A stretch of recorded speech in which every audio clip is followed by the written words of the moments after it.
Hello traders, and welcome to Trading the Trend. I am Dennis, and this is my weekend report for week ending November 25th. And right now we are looking at the S&P 500, and we're continuing this big bullish move. The S&P finished at its high, at an all-time high. The Dow is the same situation. It is also at an all-time high.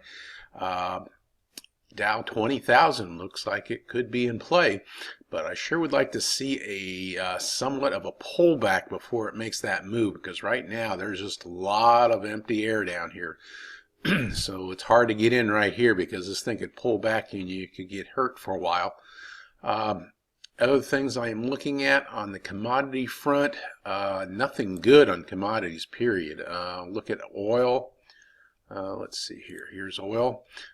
We started the week off pretty good, and it looks like we're going to have continuation, but then we finished the week with a pin bar reversal. So given this pin bar, I would expect to see oil prices move down next week. Gold, no love for gold. It's broke some major support here, so gold is still looking weak. Silver's not quite as bad this week, but it's still not looking very good. Let's look at our currencies now. And we'll look at my strong week rankings with the previous week for comparison. And you can see the pound and the US dollar continue to dominate. Basically anything you buy against the yen is doing good right now. The yen is extremely weak, which you would expect with a strong stock market. That's been the pattern. Stocks go up, the yen goes down. Okay, let's look at some currency pairs next. Actually, we'll want to look at that one last. Here is the euro, US dollar. Back out a little bit. There it goes. Okay, this is that range-bound trading that we've been in for almost 2 years now.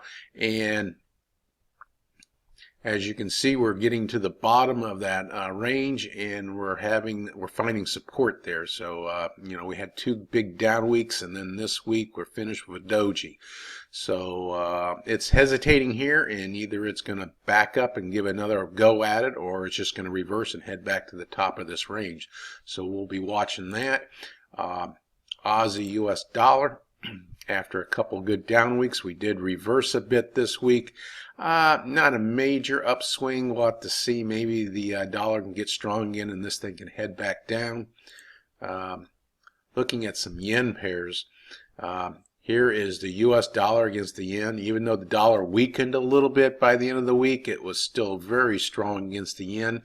We've had 3 big up weeks in a row. Matter of fact, this is like 1,000 pip move in 3 weeks. Big move there. Other thing to look at is the euro pound.